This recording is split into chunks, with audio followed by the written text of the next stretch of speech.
Last week, everybody said Aronimink was going to get absolutely destroyed. Meanwhile, he kept saying round 10 under was a number. Nailed it. Fast forward to now, the CJ Cup is underway. NBA Conference Finals are heating up. Gamblers are turning down $450,000 cash outs like certified lunatics. And somehow sports media still found a way to ask one of the stupidest fucking questions ever at a major. It never ends. Never ends. Let's fire it up. It's Friday afternoon. We'll get you set for the weekend. It's Off the Hook, sports talk that pays off. We are powered by Pikkit. All your friends, all your bets in one place. And honestly, if you're not tracking your bets with Pikkit at this point, you're basically just gambling blind. Go to the App Store or Google Play Store and download the Pikkit app. Sync one of your sports books, get $3 cash money right in your Pikkit account. And you can withdraw it, buy a cup of coffee, buy a scratch off, bet on one of our bets, do a 10-leg parlay, whatever you want to do. Just hit the like, subscribe button, drop your best bets in the chat. It's a loaded one today, Mikey. You ready? Let's do it. Happy Friday. Right. Happy holiday weekend here. Oh, yeah. It is holiday weekend. It doesn't feel like summer here in the Northeast. We got this weather is just... We go from a 94-degree day to a 60-degree, 50 in the 50s even. Like this weekend's going to be crazy compared to a couple days ago. And I want to apologize in advance. I have my 10-year-old dog who still thinks he's 2 months old in the room with me for the first time. I don't know how this is going to go, but he's a nut job. So I apologize ahead of time for him acting like a fool. Get him on the camera. Let him up on your lap. I don't want to get him anywhere near this computer. He will rip shit up. Oh, man. Yeah, the weather does not feel like Memorial Day for sure. We had pretty much all four seasons in the last week. And we're going to get it again because it's about to be like 48 tomorrow and rain. And then next week it'll be 70. We can't fucking buy a round of golf to save our life. We can go to tournaments, but we can't fucking play because it's always raining or it's too fucking cold. I'm not playing. I know. It's cold. Fuck this. But yeah, so happy Memorial Day weekend. It is summer. It's amazing that it's summer or about to be summer anyway. Yeah, so before we get into betting and everything else, we'll show you what's on the agenda real quick. It's loaded here, Mike. We'll go through the NBA breakdown, PGA Tour. They're in McKinney, Texas at TPC Craig Ranch. It's like a muni course. They're just bombs away. Completely different from last week.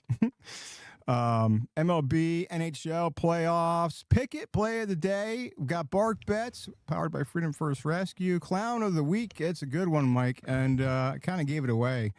In a little teaser there, so if people are paying attention, they might figure out who the clown of the week is. And I found some funny reels in the world of sports. Before we get out of here, I'll show you some of those, like rapid fire, like 20 minutes. So, but that's what we got on the agenda for today. But before getting all this betting nonsense and all this nonsense talk here that we go through every week. It's sad news yesterday with Kyle Busch. It's brutal news yesterday. I was in complete shock when I heard this. Kyle Busch, 41 years old, passes away yesterday. Ripped this graphic from the Pat McAfee show because why not? He made it better than I could. So thanks to the Pat McAfee crew for this crazy graphic. But when you look at this, just a crazy career cut way too short. 41 years old. It's still a lot. It's still something doesn't add up with this whole thing, if you ask me. But I'm not a doctor. But I guess more of that will come out. But I mean, you don't even have to be a NASCAR fan. The guy's 41 years old and just suddenly dies. It's mind blowing. Yeah, that's a shame.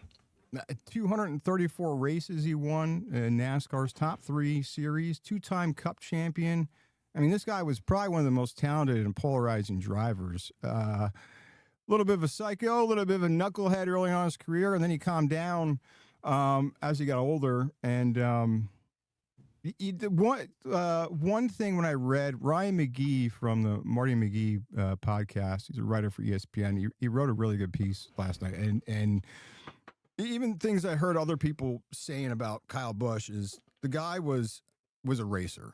He was like the old school, like Earnhardt, Petty, those type drivers that you're not getting with these newer drivers. But everybody said he was a racer. He wasn't an influencer, not a personality, not a celebrity. The dude was just a racer. And this was kind of interesting. Some of the things I found out in this article.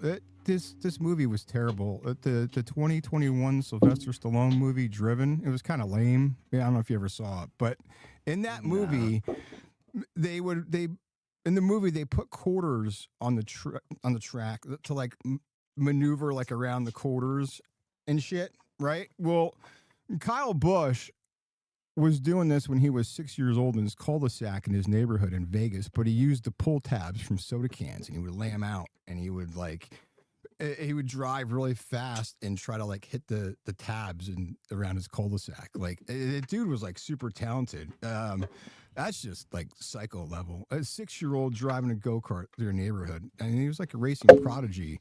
And then I don't know if you remember back in the day, NASCAR was sponsored by Winston cigarettes, right? So cigarettes, Winston Cup. Yeah, that was a big thing. When I went to Pocono and they were giving out cartons of Winston, like crazy, like, for free, tins of Kodiak and all that shit. You get it for free. Well, he was 16 and was going to go on the NASCAR circuit at like 16, and because Winston was the sponsor at the time, they said, hey, buddy, you got to come back when you're 18 because you can't smoke cigarettes and can't buy them. Oh, I guess you can smoke them, but you can't buy them legally. So they told him to come back when you're 18. That's wild. Can you imagine that? Jeez.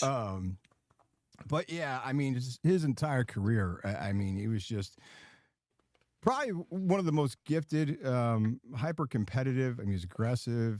Just, I mean, unapologetic, emotional. The dude was, I mean, he would flip you off.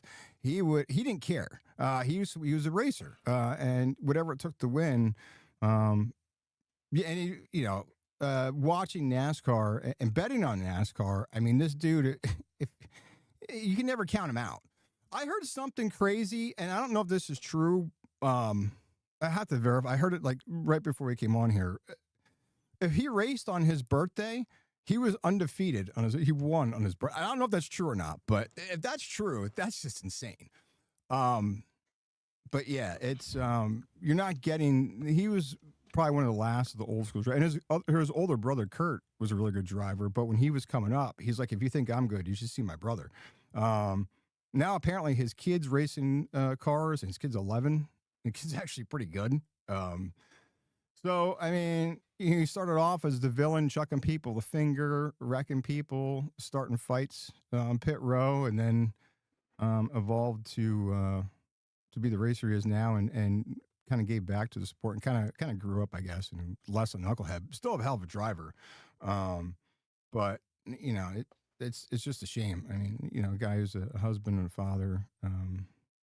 He's got two kids, a wife, but it's just crazy how everybody who's doing these tributes said he was a racer. He was like a throwback guy, and nobody said anything bad about him. Even though he raced him hard, even though he wrecked guys, pushed him to the wall, it's crazy. But that's a lot of wins, 234 wins over their three series. And what's wild is, I mean, the guy literally just raced a week ago at Dover in the Truck Series, and now he's not here. Right? And then it's he said it's really weird. I don't know if you saw the video clip, but he was I guess he had so he's ninth all time with 63 Cup wins. He was trying to pass Earnhardt. So I think he needed to get to 76 or 77, something like that. And he was trying to get there, obviously, but they keep asking him, like lately, because he's on the downside of his career. He's 41. How much longer are you going to race? Probably part time. Like all these guys, like Jimmy Johnson's still racing, but he's probably like our age. Does it part time. So when Kyle Busch would win, they would ask him, how many more wins he wanted before he retired. He's like, well, trying to catch Earnhardt, and he's like, pretty much like whatever I can get at this point.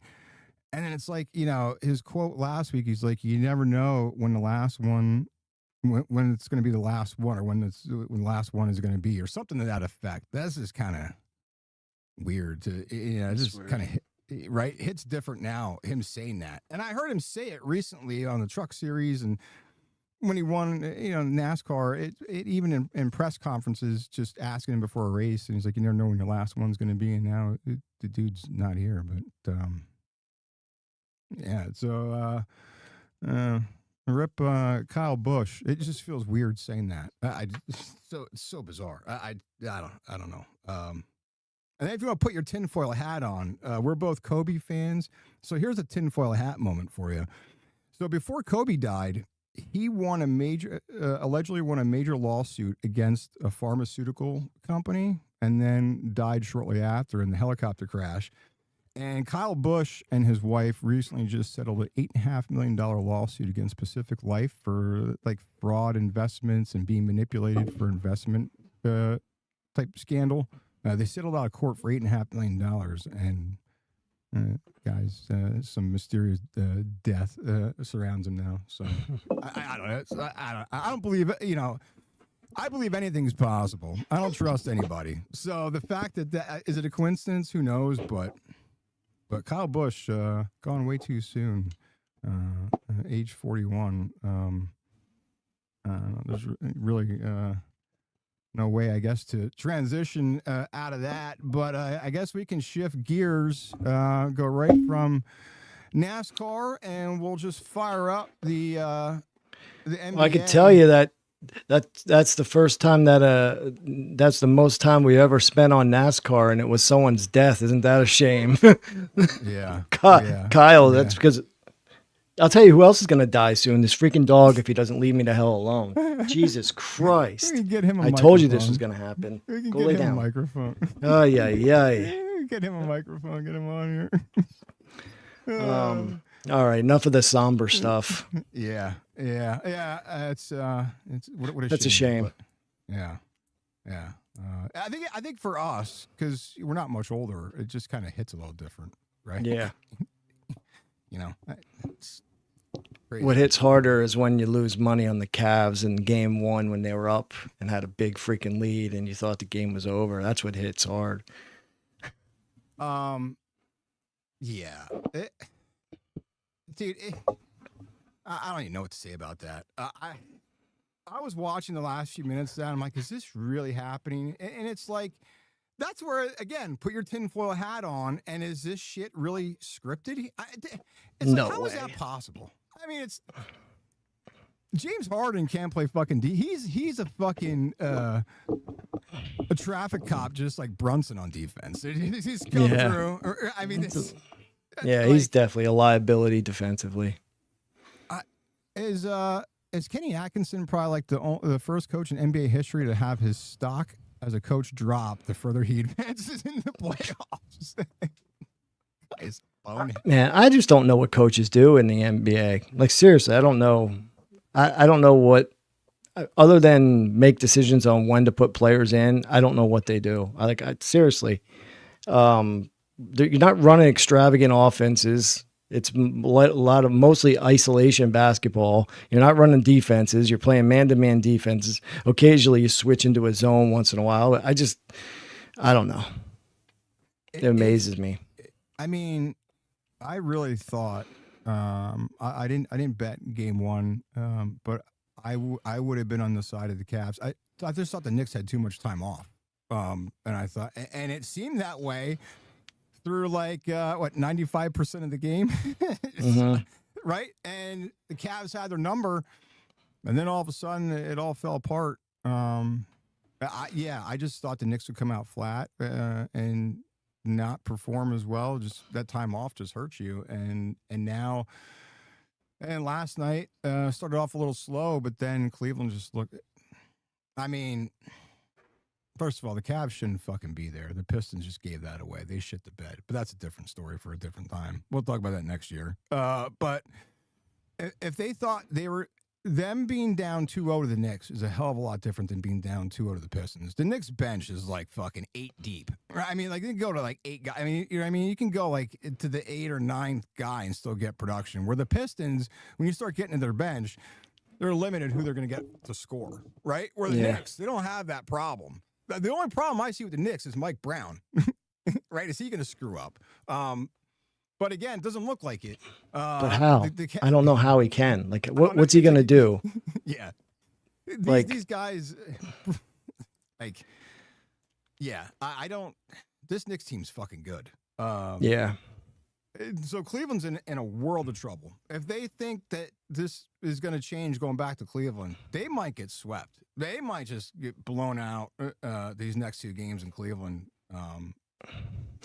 Even if they win one. I don't think they're getting swept. I don't see that happening. Honestly, I wouldn't be surprised if the Cavs came back and won 2 in a row. It wouldn't shock me. I just don't think that neither one of these teams is beating the Spurs or Oklahoma City. It's not happening. Your winner's coming out of the West. The Knicks can't beat the Spurs. They can't beat Oklahoma in 7. I don't think so. I think the Spurs give either one of these 2 teams a tougher time than OKC. I think the Thunder are beatable. And who the fuck in the Knicks? And you're not going to tell me Karl Anthony Towns is going to stop Wemby in a series? No fucking way, dude. There's no way. I don't care. Like, there's no way. Oklahoma City, maybe, but there's no way the Knicks or if the Cavs would pull through. Especially Cleveland. Cleveland plays Oklahoma City or San Antonio, they could get swept. I think. Yeah. I think the Spurs are a good fucking team.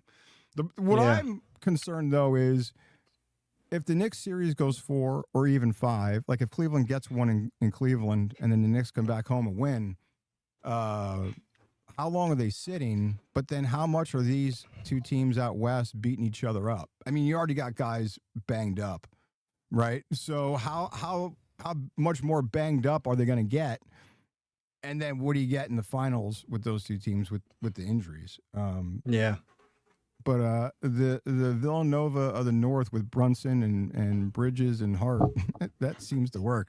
That's a rare. This might be like the first time we've had like college teammates continue their career together, right? Like I don't know. I can't remember. I mean, right? Can you? I mean, these kids. Yeah. Oh my God.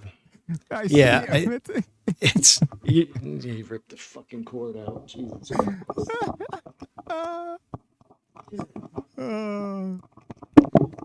All right, I'm back. He just ripped the microphone out. Go lay down. All right. When's his training start? He went last 2 nights ago was his first one.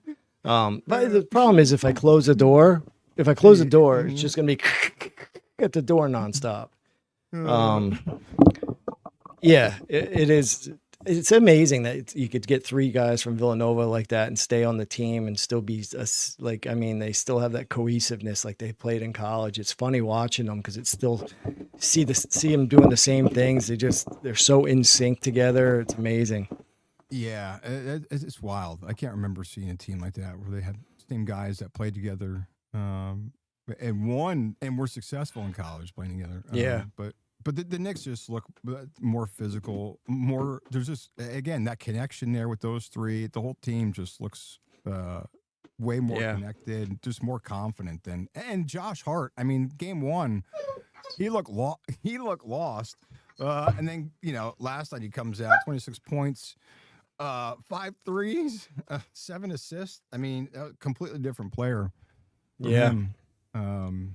He doesn't look to shoot as much anymore. I notice he plays his role pretty well and does. He's good at what he does.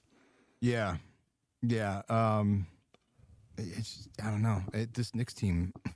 I hate to say it, they're good, but I think you're right. The West, these teams of the West are going to give them a problem, specifically San Antonio. Oh my God, yeah. Wemby, I don't think they're going to stop them, but yeah.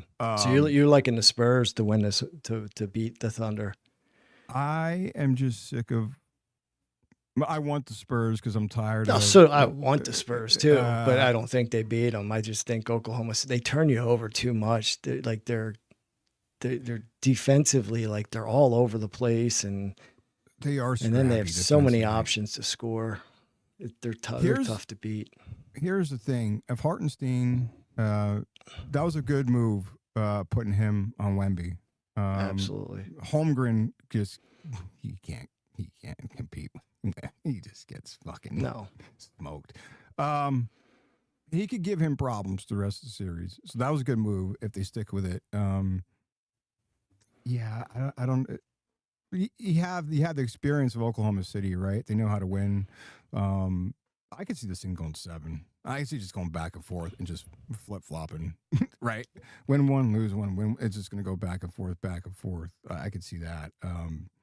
I'm just tired of them getting these bullshit calls. If the refs swallow the whistle and don't call it the way they did all this nonsense shit like they did early on in the season, but and actually let them play and be physical, I think San Antonio could possibly win. If they start getting all these fucking calls, it's over, right? Like the ticky-tack shit. You're not going to defend that. Like, they're just going to get everything. I just hate seeing that. And then you get a team like the Knicks who are going to be physical and bang you. Well, if they're going to keep giving the Thunder the call, the finals is going to be Are you saying that you think the refs give the Thunder a better whistle than the Spurs? Yeah. All really? Season long. Yeah. All season Why long. Is that? I mean, some conspiracy that the refs are in on the take and getting cash, or just? Oh, probably.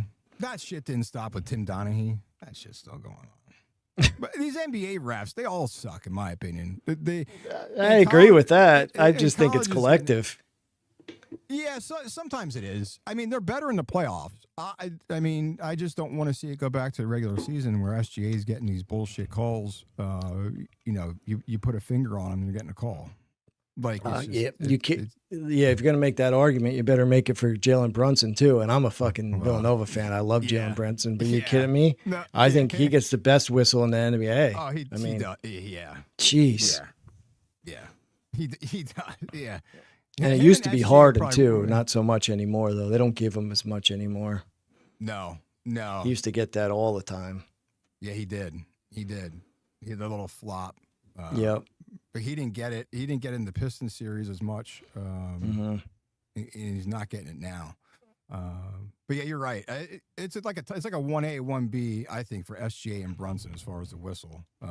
Yeah. I just don't want to see that affect anything. If they just keep it, I mean, call the obvious shit, but just let them play at this point. But yeah, I mean, I don't know. It's going to be interesting to see what happens here, especially tonight. I mean, the Knicks are fucking with a 2.5 point dog going into Cleveland. Cleveland's getting too much respect. They're getting too much love because that whole Pistons series. The Knicks are a way better team than the Pistons. Listen, as a Pistons fan, if the Pistons would have got to the conference finals against the Knicks, I wouldn't have picked them to beat the Knicks. Really? You like the Knicks more than I do. I think they're good, but I don't think they're. I think they played really well the last 2 games. I don't think they're all that good though. I mean, I just think they're deep. I think they can just they are. The Pistons are deep. Pistons get in foul trouble, they're screwed. Right? And it's like we just said with Brunson, he's going to get the calls. What are the Pistons? They're physical. So they're going to start getting in foul trouble, and then you start going to the bench, and who's going to score if they would have got there. So I would have even said the Knicks beat the Pistons if the Pistons would have got there. Yeah. I don't know. I think the New York fans, I can't stand New York fans with this celebrating prematurely and fucking acting like they won a championship. We're only 2 games in. It's I don't know. I don't know how they're getting disrespected. I think the books are giving the Cavs too much fucking love for coming back against the Pistons, and it's 2 different fucking teams. Like, enough speculating. We'll find out pretty soon, right? We'll be talking about this on the next podcast, and we should have a good idea of where the series stands at that point. Yeah. Yeah, and then you got Jalen Williams, De'Aaron Fox, Dylan Harper, all questionable. Last I heard, they're game time decisions, but that could have changed between the last hour or two. So that's going to be big. Like I said, these guys are just banging each other around. If Fox, if he's out, that's huge. The Spurs offense, it would change if he's out. So I guess it would be a game time decision there.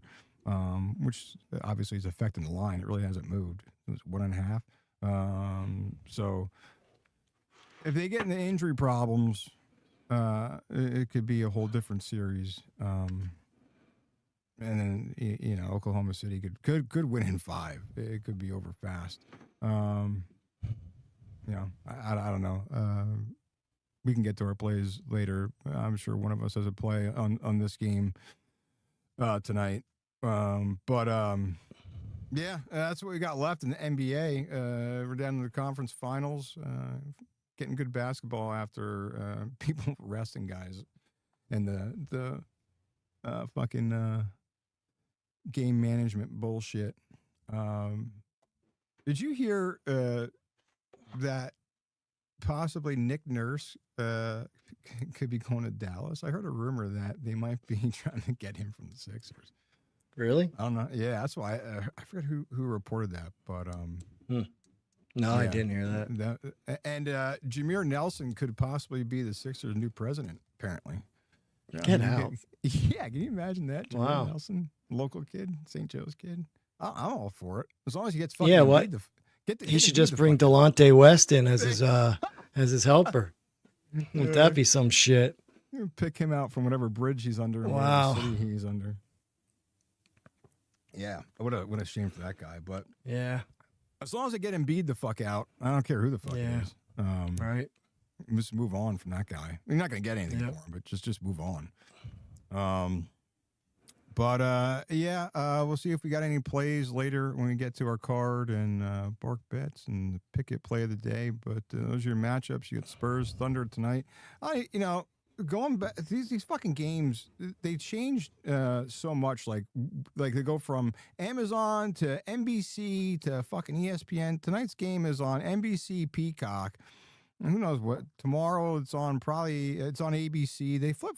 You can't keep track of this shit. I fucking click around for like 5 minutes trying to figure out where the fuck I'm going. So you get NBC Peacock action. At least you'll get good commentators. You get Tirico.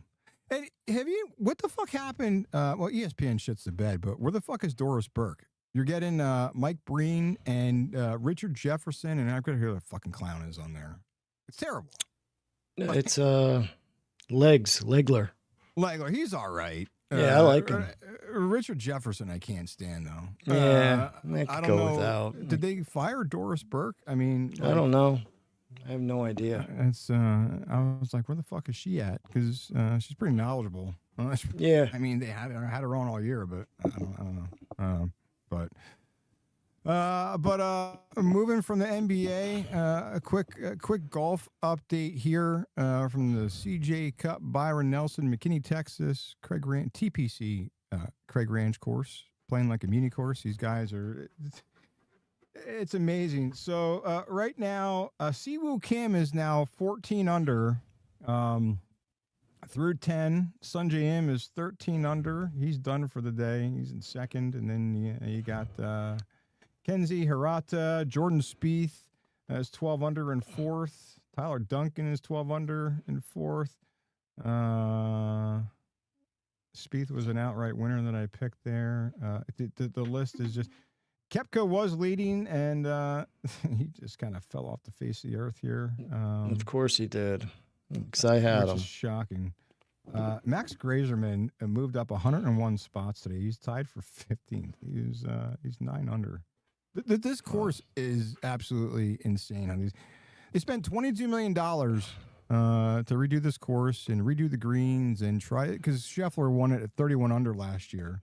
So they were trying to get it to like 15, 18, 20 under as the final score.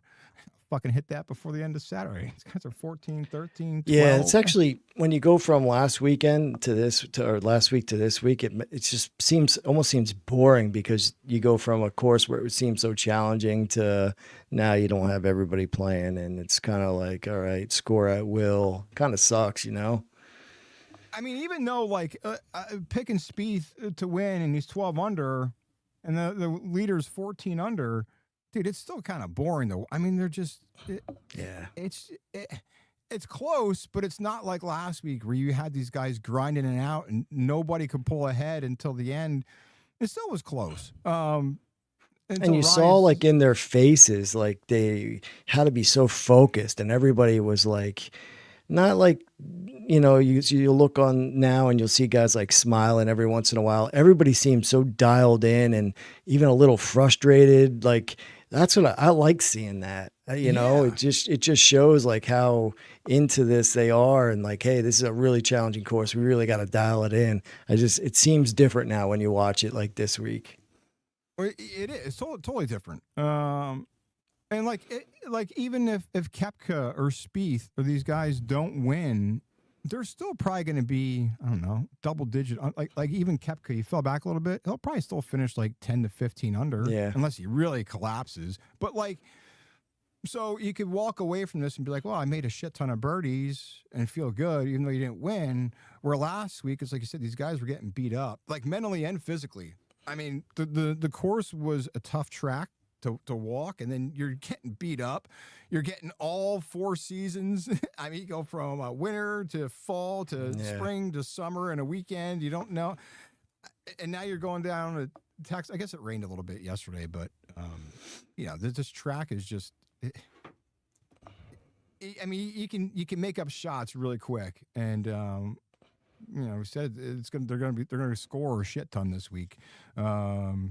You know, compared to last week, I mean, I said it 10 under. I think Evan was a little higher. He said like 15, but I said it's going to be around 10 under. Is going to win, and fucking Rye was 9 under.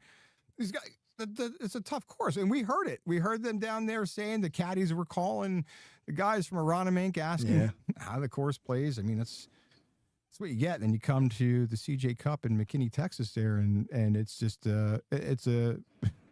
it's a scorer's dream. You're just you're airing off the tee or whatever, and you can still make it up, and you still birdie the fucking hole. I mean, more of a flat course. It's not hilly. The terrain's different. You know, so I have Spieth for a winner. Davis Thompson top 10, Eckroat top 5, Michael Brennan top 10, Koepka top 10. That might I don't hope right now is maybe Spieth.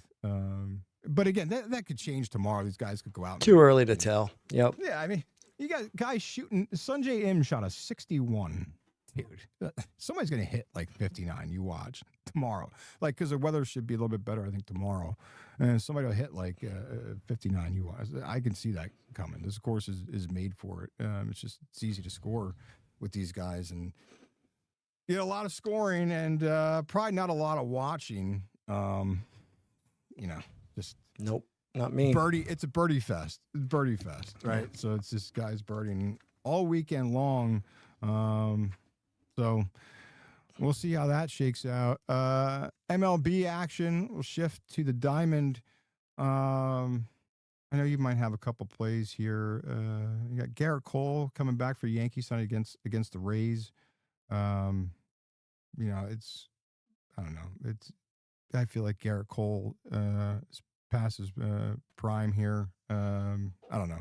Injuries and whatnot. People might overreact thinking, oh, it's Garrett Cole. Yeah. I'll tell you what, I'm surprised how well the Rays are playing this year. I didn't expect that. I didn't expect that either. Nobody shows up for their games, but they're playing pretty well. Yeah. Yep. But, yeah, so you got Garrett Cole returning for the Yankees tonight. And we're just going to call them the Indians because that bullshit woke name, the Guardians, is probably the worst. That's like a fucking Chat GPT name. It's got to be the worst fucking name for a team. You could have called them like the Cleveland Rockers or something. We're not going to say that name. It's the Indians and Phillies tonight. That should be a pretty good game. Kevin Williams, numbers 3.67 ERA. Solid strikeout to walk ratio. but he's been getting banged around. In the last 5 starts, over 5 ERA, 5 homers allowed. He's just been getting knocked around. And then you got Sanchez. He's been pretty nasty. Fucking 1.82 ERA. Dude's legit. I told you they should have fired Thompson a long time ago. The Cleveland's won 6 in a row too, so I think this is set up perfect for a Phillies win here. I think Phillies coming off of 2 losses. They got banged around their last game and by Cincinnati. This is a good one to lay some money on tonight. And I'm not saying that as a Phillies fan. I'm saying that as a interested bettor. I even like first 5 innings over that total too. I don't know, just because over it. Yeah, well, just because of Williams' numbers, he's been getting banged around. Yeah, but then you almost if you're going to take the over, you're almost thinking then that the Phillies are going to have to give up a couple there, and I don't know the way he's pitching. I don't know if they might not even hit him early. That's the only thing. Yeah, you could take the Phillies team total over for the first 5. That might be the way to go. That's true. Yeah. The first 5 innings, it's become like pretty popular. A lot of people betting the first 5 numbers and lines. In 1988, so starting pitchers going 7 or more innings this is 1988 was 48%, and every year since 1988, that number has gone down to the number we're at now. Starting pitchers going 7 or more innings is at 9%. Get out. 9%. That's crazy, dude. Which means it's why you're betting these first 5 numbers more than you're betting, money lines or run lines. Am I giving? I guess I'm not giving the play now. We'll wait till that's my bark bet, I guess. Another game too. This Cardinals Reds game that might get rained out, but I like the Reds there. The Reds are a pretty good team. I just like them tonight. I don't know if I'm playing it, but just looking at some of these games, it's a small card. Paddock's been a disaster. Over 7 ERA. He's whacked around. Last start he looked all right, mixing up his pitches a little bit more. The game's postponed though, so no sense talking about. Yeah, it got postponed now. Oh, well, yeah. There you go. I kind of figured that with the weather. Yeah. I also like too. A's Padres. It just feels like a disgusting fucking bet to bet that game. But dude, the fucking Padres against left-handed pitching, they've been fucking horrible. Like absolutely horrible. 200 batting average over lefties. Strikeout rate. Oh my God. Over 26%. This game has A's written all over it. Holy that's shit. What I'm saying. That's why, dude, so it's basically A's as a plus money dog makes sense. But so Padres are at home, right? It started open as a 130, and it's actually come down. I mean, I'm looking at a couple places like a 120, 121 for the Padres at home. That's telling you that this is A's all day long, day long. Dude, A's win tonight. Mark my words right now. Bet of the week. Seriously, put money on it. It's a winner. A's will win tonight. I have it marked. I was just going off the couple of games I was looking at for MLB plays, and I like Walker Buehler. I like him when he played for the Dodgers, but he hasn't been the same pitcher. I didn't think Boston was a good fit. I thought he'd be a better fit in Philly, but then they let him go. And then going back out west, I was like, well, I don't like the Padres. I can't root for the guy, but I hope he does well. He's just, dude, his velocity's down. I mean, he's not getting guys to swing and miss anymore. He can't get through hitters. You're right. That's why I marked it too. It just feels bad betting fucking Oakland. They're just, if it was in Oakland, I'd take the fucking over whatever the run line is. That's a fucking, they're playing in a minor league park up there until they go to Vegas. But this is just like, and I said the Padres against lefties, fucking terrible. So Yeah, I don't know. I think let me see. Did the Cubs win? The Cubs played an afternoon game against the Astros. They fucking win. Yeah, Oh, they're they're losing losing. 4-2. Fucking cocksuckers. But yeah, I do like that A's play. I think I'm gonna Yeah, I just throw a put little it in actually. pizza money on the fucking A's. Any other games you're looking? I mean, I know you have a bark bet No. with a game, but No, all right. We have hockey action, yo. My let me load this on the fucking graphic here. Hang on a second. We had the Pikkit play of the day yesterday. Canadians. I took Canadians money line plus 170. Easy money, dude. The fucking the Hurricanes were sitting for I don't know 12 days. It was the longest break ever in NHL playoffs that they were sitting, and they suck in the conference. I think they're like 1-12 or some shit. They get through the first few rounds, and then when they get to the conference finals, they shit the bed. Ever since they won the cup, they shit the bed. I'm like, this is easy play. And of course, that cash, because the Canadians went in there and stole one. So, I figured, we'll have a little hockey segment here since I was lucky and, fucking pretty much shit the bed taking that. But got shit lucky on that. But Vegas, Colorado, Golden Knights jumped out and stole one in Colorado. I don't like I don't like the Knights tonight though. Nope. I think you get the chalk, right? Chalk Yeah, at home. They bounce back and win at home. Yep. And what's funny is in hockey, home ice doesn't mean shit.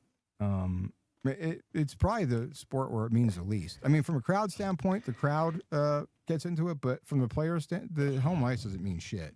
So I like like Tortorella. I think that guy's a fucking clown. I don't know why Vegas hired him. He likes a slower pace. He wants it physical. I don't trust Carter Hart here. I don't trust Tortorella here, to be honest with you. I mean, that formula does work in the NHL when you have like a slower pace, more physical, but for the playoffs. But I just think I can't see Colorado losing the first two at home here. I just don't. I don't see it. Even though they are one of the best, Vegas is one of the best defensive teams in hockey. The second half, 29 or more saves in 6 of his last 9 starts for Carter Hart. But again, do you trust him here as a young kid? And I don't know. I might have a play on this one. Might try to run it back with a hockey play, but Colorado just seems in the series that Vegas isn't going to hold out in a series here. They might give them a run for their money in a couple games, but I just think Colorado here is the better team. Yeah. Again, Carter Hart is a young kid. You trust him, and he's on a roll. But I don't know. I just feel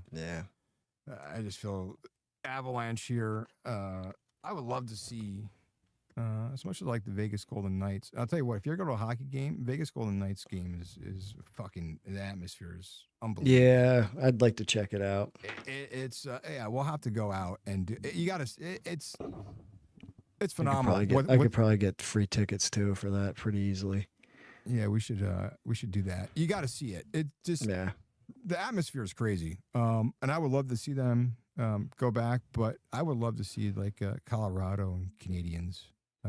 I think that would be, that'd be a good NHL playoff hockey is great. I would love to see those two teams. Yeah. So. And I agree with you tonight. I'd be laying with the laying big. It's a big number, but I'd be taking the Avalanche too. And I'm not going to pretend I know a lot about hockey, and I could tell a lot about it. It's not like I know hockey like I do football and basketball. But just on feel alone and just watching a little bit, it feels like they get the job done at home tonight. I agree with you. Yeah, I think either way, you get an exciting game for sure. This playoff hockey is so good. It's just so good. Well, with that being said, I'm not a hockey expert either. Casual fan, but fuck, it's something to bet on, and it's playoff hockey. With that, we'll move into the Pikkit play of the day. Like I said, Canadians money line cash yesterday. That was too easy. That was a plus 170. And Mikey, we're just going to run it back tonight with the Pikkit play of the day. Little 3-leg parlay.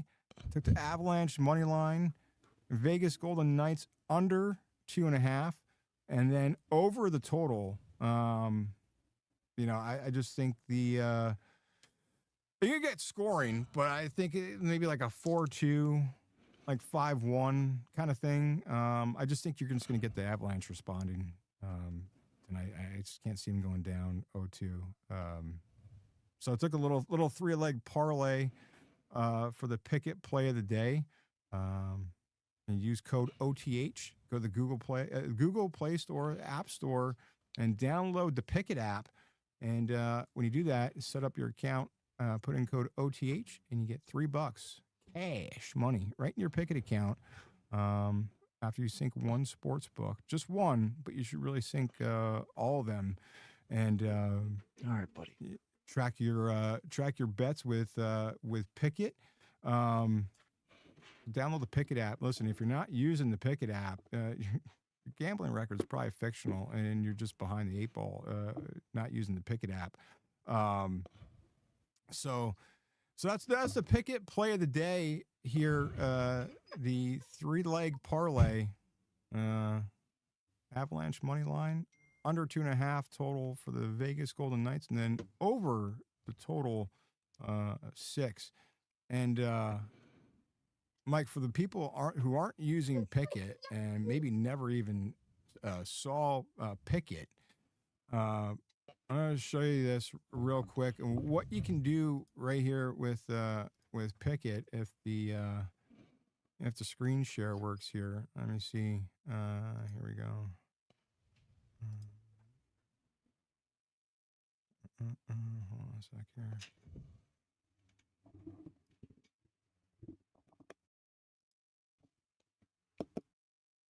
So I'll flip to the NHL. So you can see the screen share, right? Yeah. Okay. So I'm using obviously the desktop app, but the app is pretty similar. You just get more stats when you use the desktop version of Pikkit. But if I go to NHL, and you know this because you and I both use Pikkit, but so you can sync your books and you can pick whatever books you want. So right away it's telling me where I'm getting the best number, if I want to bet the puck line, the total,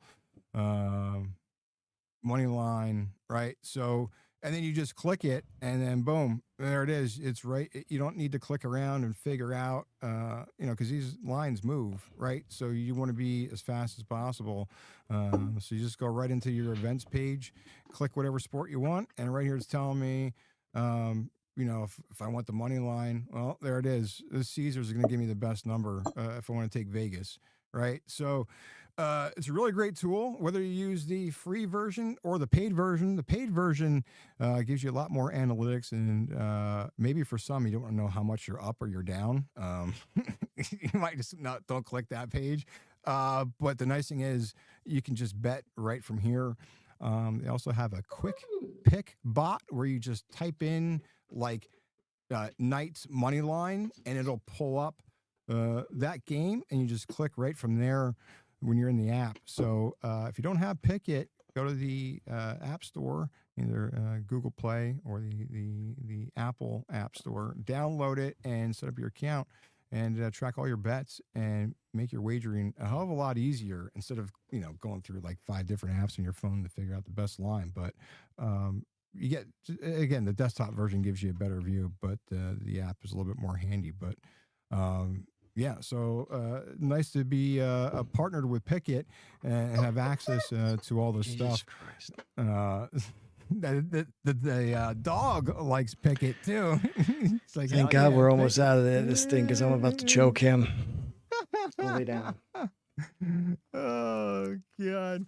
Oh shit! So that's a little walkthrough on the Pikkit app there, and the Pikkit play of the day was the Knights under 2.5 total team total, Avalanche money line, and then over the total of 6.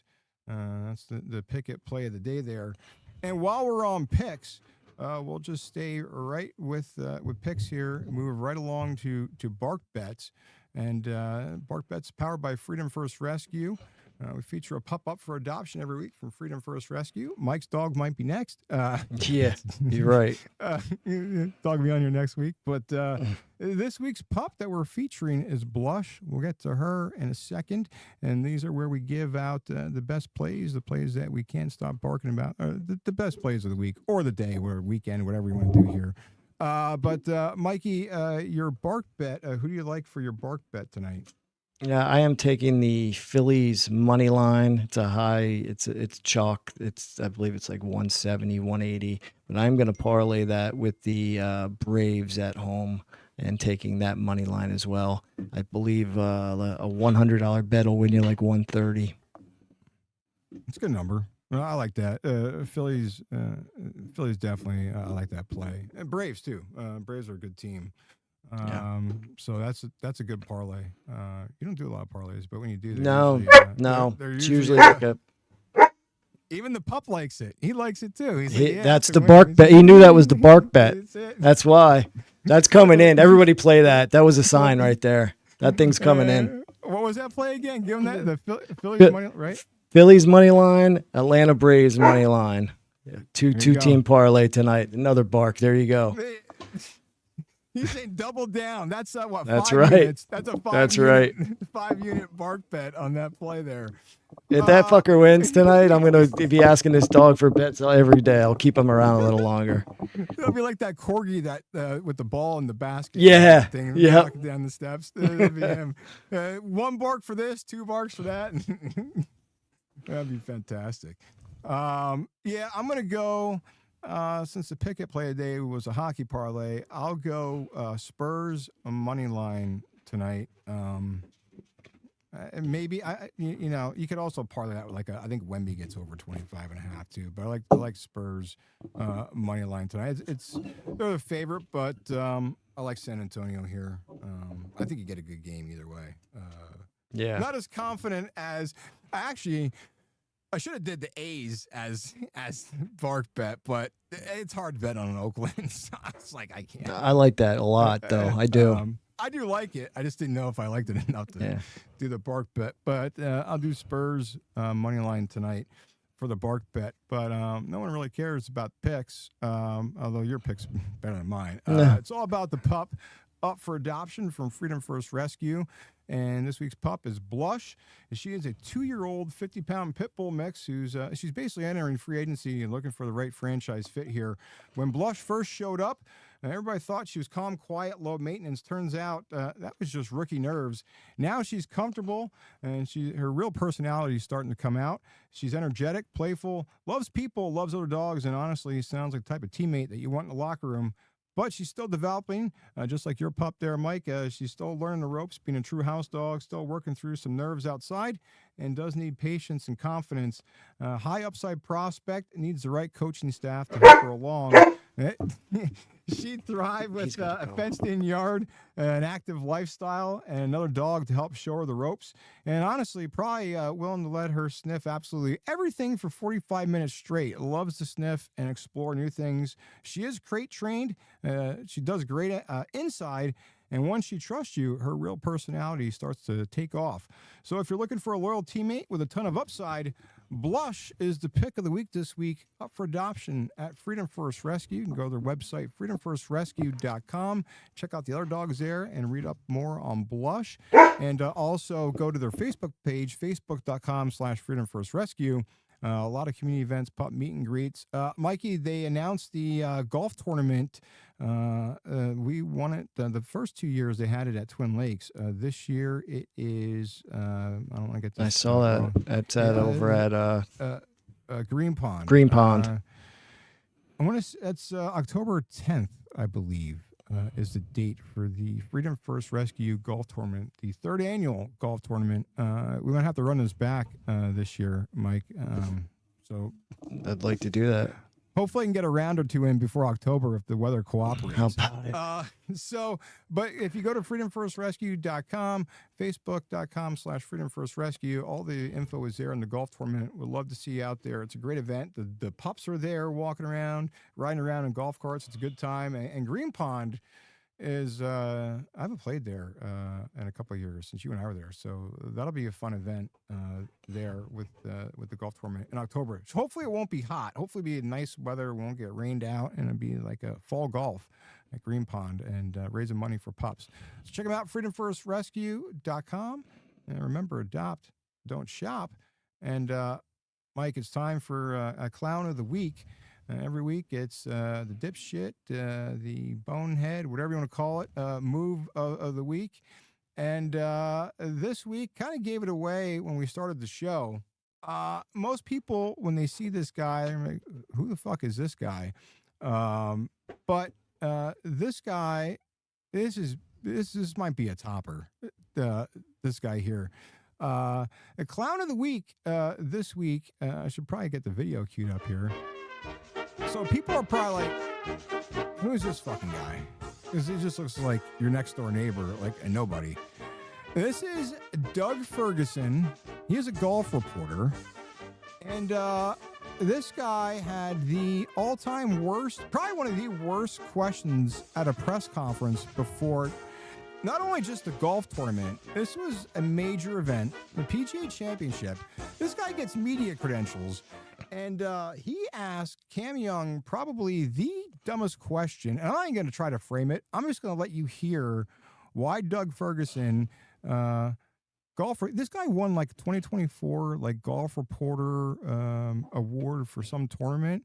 And this is award-winning golf reporter Doug Ferguson at the PGA Championship Wednesday before the tournament started with Cam Young. And this is why Doug Ferguson is the clown of the week this week. And secondly, and sorry to bring this down a little bit, but you do have an iPhone, correct? I do. How would you estimate about how much time you spend on it per day, and maybe in minutes in your case? I don't know. Okay. I mean, it depends. If I'm, it's kind of if I'm on my own on the road, it's a lot more. It's probably 4 hours or something. And if I'm at home, with my family, it's probably more on the order of half that. But, I try to be conscious of it. So I know, like, when I'm by myself, it's somewhere in the 4.5 range. And when I'm not, when I'm at home, it's, usually 2 or under 2. What are you doing on it when you're on the road on your own? Something tells me you're not looking at social media. But No. I don't know. I go on YouTube. I read articles. I would look at golf swing videos for more time than I'd like to admit. Yeah. Right here, Jeff on B. What operating system you? Oh, sorry. That's That's funny. The follow-up. He was making him a dick. What up? That's got to be the dumbest fucking question you could ask somebody. That was another reporter being it was being a dick about his question, right? The other reporter's question, right? Yeah. What operating system do you use? Like, this guy's a fool for asking these questions, right? Yeah, because he's thinking the same thing. How'd this fucking clown? Why is I he hope asking? Everybody in that room was thinking that, because everybody should have been. And I thought he was very polite in the way he answered that, because anybody else maybe would have said, none of your fucking business. What are you getting at, right? Can you imagine him asking Koepka that? Oh my God. Oh my God. Or a guy like Popovich, ask him a question like, can you imagine? Hey, do you have an iPhone? Hey, what do you watch on that God. iPhone? What do you do when you're on the road and watching? I would have been like, I watch fucking midget porn. What? I mean, what? Like, what? He should have said something like that. I think he was. I mean, you could tell by his reaction when it started. He's like, okay, like, Yeah. I gotta Where's answer this going? fucking, I mean, it's early in the morning. That's what I think he was like early. I remember watching it, dude. I had to rewind it when I originally saw it live. I'm like, did he just ask him this question?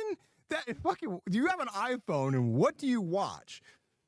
And that follow-up reporter, I think pretty much everyone in the room is thinking that as they're sitting there. And this guy's a veteran golf reporter. I had to dig hard to find out who asked the question because it wasn't in the transcript on the media hub. So I'm trying to figure out who this guy was. And all I had was Doug on 2 or Doug on whatever they said, like whatever Mike, and it said Doug. So I had to dig to find out like who this good guy digging was. because well deserved. Well deserved.